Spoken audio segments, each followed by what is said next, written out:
The sound of my sister Rachel's words still echoed in my ears as I sat in my car outside our family home. The same house where we'd grown up, where Mom had raised us after Dad died, where everything had fallen apart in the past year. My name is Emma Mitchell, and at 29, I'd just been disowned by my family because of lies my sister had spent months carefully crafting. The irony was, I had proof that would destroy her carefully constructed narrative. I just wasn't ready to use it yet. The USB drive felt heavy in my jacket pocket, Mom's final gift to me, given in secret during one of her last lucid moments in the hospital. "Not yet, Emmy," she'd whispered, her voice weak but her eyes sharp. "Wait until you really need it. You'll know when." That was 3 weeks ago. Now Mom was gone, buried just yesterday, and Rachel had finally succeeded in what she'd been working toward for months, turning our entire family against me. I started the car, catching a glimpse of Rachel watching from the living room window. She'd always been the perfect daughter, the one who'd stayed in our hometown, married well, given Mom grandchildren. Meanwhile, I'd moved to New York, built a career in investigative journalism, lived life on my own terms. It hadn't been a problem until Mom got sick. Pancreatic cancer, aggressive, terminal from the start.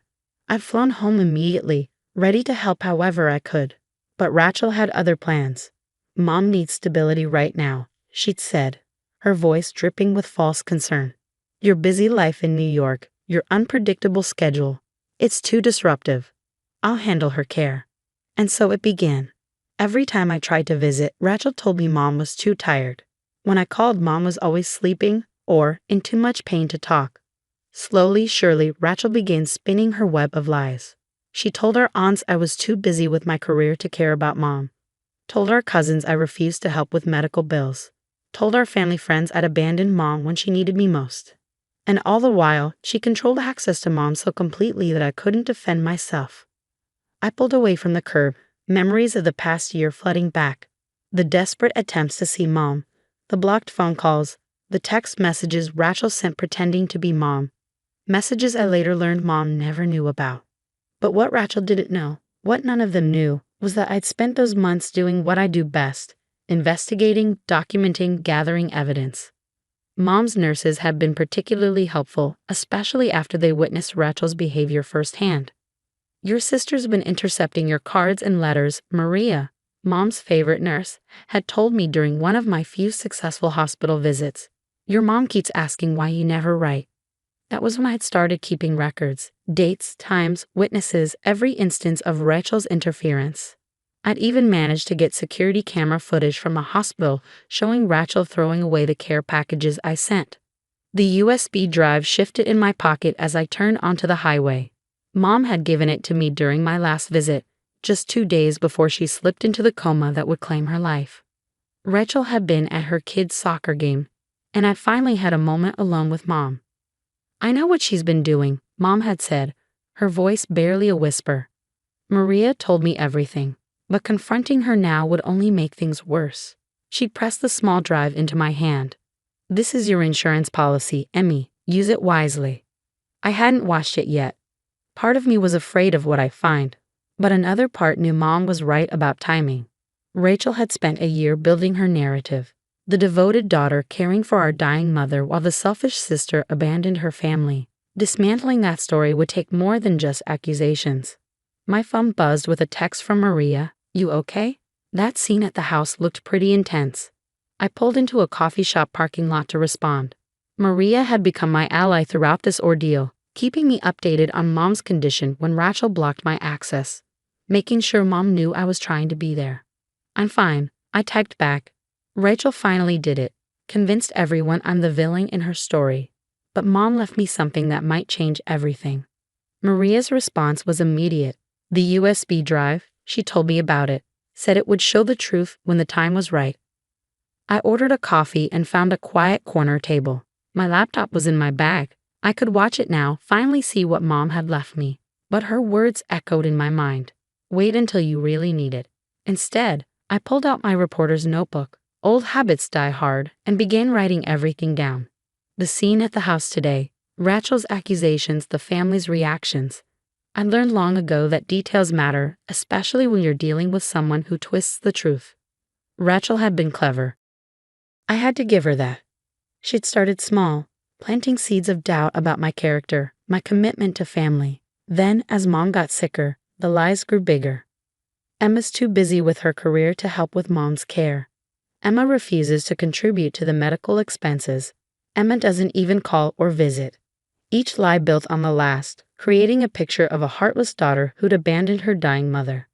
The fact that I'd been sending money monthly, calling daily, though Rachel usually blocked my calls, and flying home every chance I got, though Rachel usually prevented me from seeing Mom, didn't matter. Perception had become reality. My coffee grew cold as I wrote, documenting every detail of how Rachel had systematically turned our family against me. Aunt Sarah, who'd once been like a second mother to me, now couldn't look me in the eye. Cousin Mike, who'd been my best friend growing up, had blocked my number. Even our childhood neighbors, the Petersons, had turned away when they saw me at the funeral. The ultimate betrayal had come today when Rachel had gathered the family to read a letter she claimed Mom had written before she died. A letter that painted me as a heartless, selfish daughter who cared more about my career than my dying mother. I'd known immediately the letter was fake. The phrasing wasn't Mom's. The sentiments didn't match our last conversation. Even the signature was wrong. But Rachel had timed it perfectly, presenting it when emotions were raw from the funeral, when everyone was looking for someone to blame for their grief. My phone buzzed again. Another text from Maria. Just so you know, that letter Rachel read today. Your mom never wrote anything like that. I was with her those last weeks. The only thing she wrote was a note telling you she was proud of you.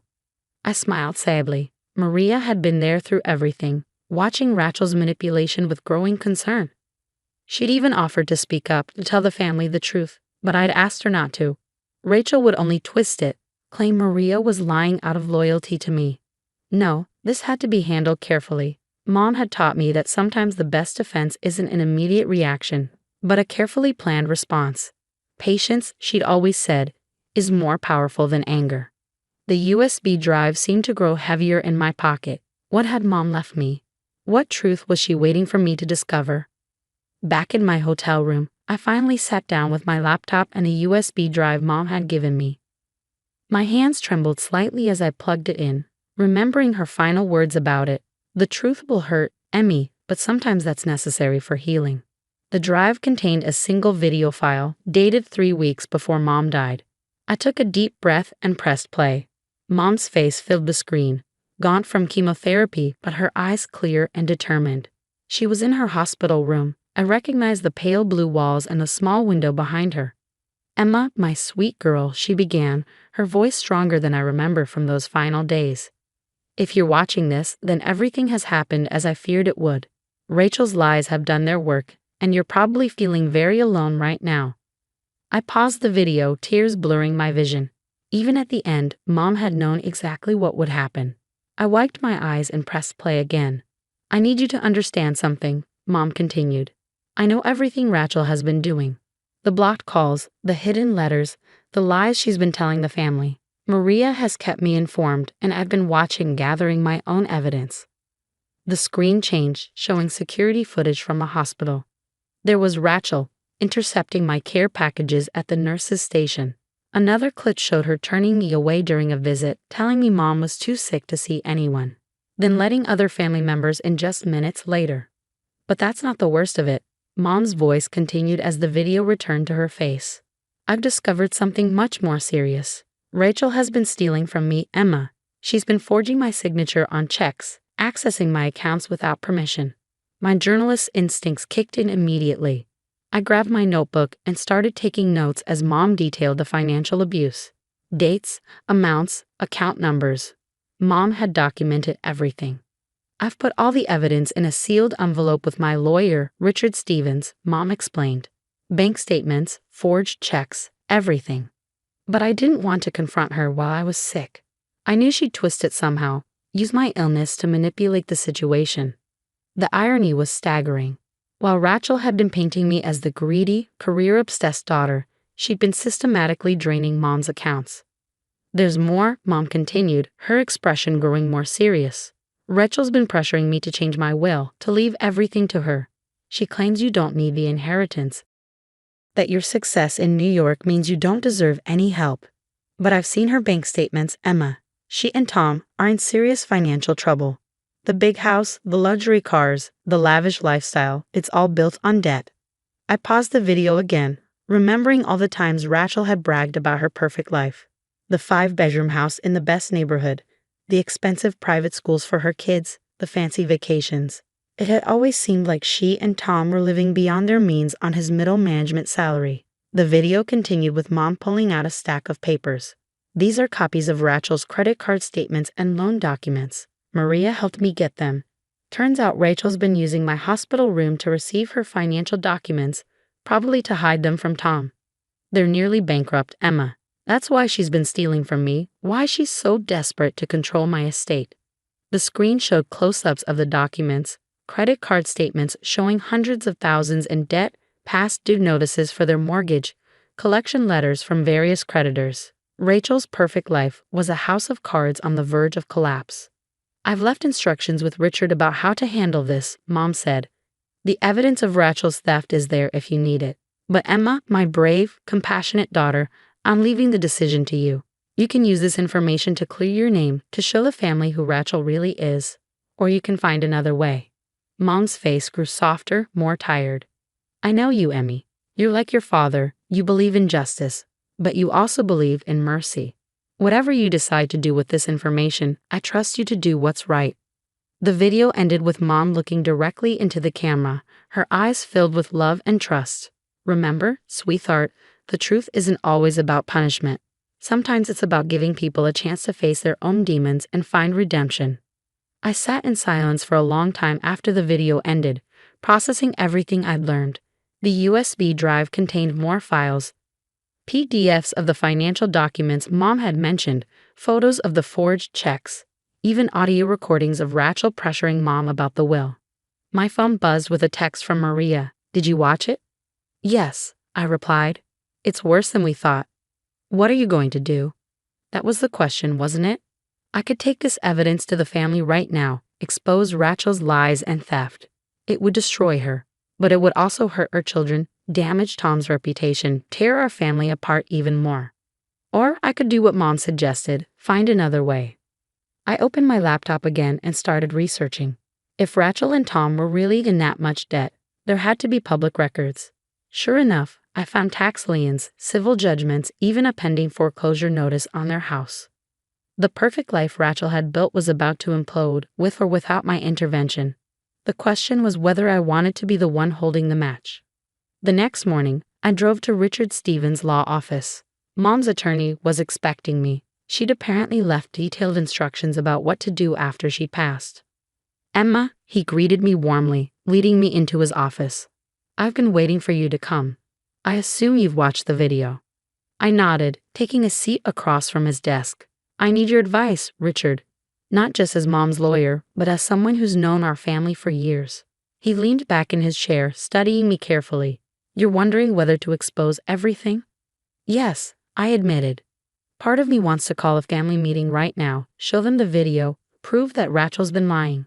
But your mother raised you better than that, he finished with a gentle smile. She knew you'd struggle with this decision. That's why she left you this. He handed me another envelope, this one in Mom's familiar handwriting. Inside was a letter, dated just days before she slipped into the coma. My dearest Emma, by now you know the truth about Rachel's actions. You're probably angry, hurt, and looking for justice. Those feelings are valid. You've been wronged in ways no sister should experience. But I want you to remember something about Rachel. When your father died, she was 12, old enough to understand what we'd lost but too young to process it healthily. While you found strength and independence, she developed a desperate need for control and security. I'm not excusing what she's done. The theft, the lies, the manipulation. These are serious wrongs that need to be addressed. But perhaps there's a way to do that without destroying her completely. You're an investigative journalist, Emmy. You know that sometimes the most powerful stories aren't about exposing wrongdoing, but about understanding why people do wrong and helping them find a better path. Whatever you decide, know that I trust your judgment and I'm proud of the woman you've become. All my love, Mom. I folded the letter carefully, feeling tears well up again. Even at the end, Mom had been thinking about both her daughters, trying to help us find our way back to each other. There's something else you should know, Richard said, pulling out another file. Your mother made some arrangements before she died. She knew about Rachel's financial troubles, so she set up a trust fund for her grandchildren's education. Rachel can't touch the money, it goes directly to the schools. She was protecting the kids, I realized. Yes, Richard nodded. And she left the family home to you, Emma, not to punish Rachel, but because she knew you'd do the right thing with it. I thought about our childhood home, filled with memories of happier times. Rachel's kids had practically grown up there too, spending afternoons with Mom while Rachel and Tom worked. Suddenly, I knew what I had to do. An hour later, I texted Rachel, "We need to talk. Come to Mom's house at 2. Come alone." Her response was quick and angry. "I have nothing to say to you." Then just listen. Unless you want the family to see Mom's video. At exactly 2 p.m., Rachel's car pulled into the driveway.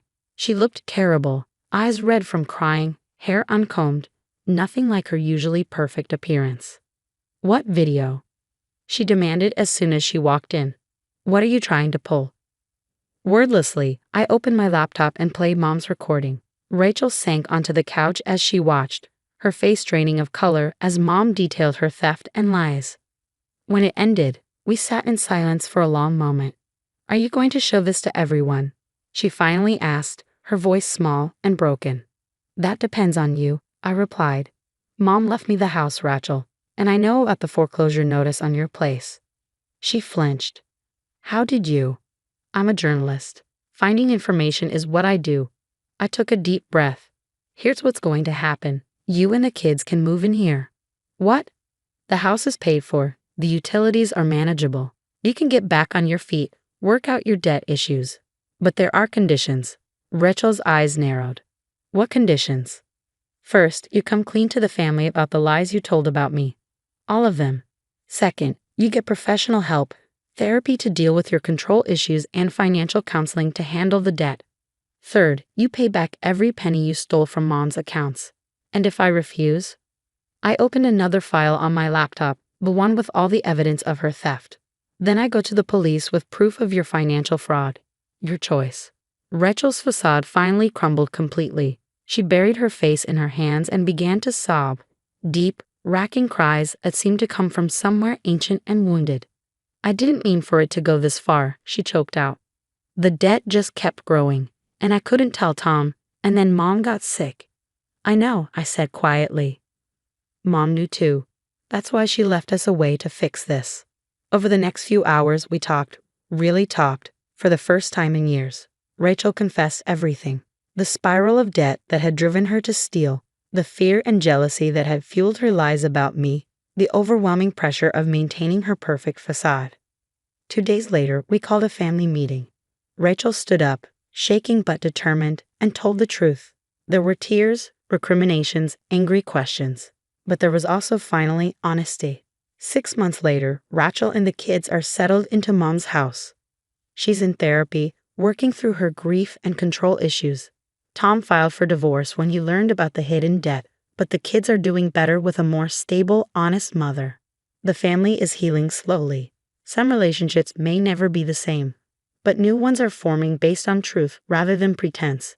Yesterday, I found Rachel in Mom's study, looking at old family photos. "Do you think she'd be proud of us?" she asked softly. "Of how we handled everything." I thought about Mom's final message about her belief in redemption over revenge. "Yes," I said. "I think this is exactly what she hoped for." The USB drive sits in my desk drawer now, a reminder that sometimes the hardest truths can lead to the most meaningful healing. Mom knew that all along. She just needed us to figure it out for ourselves.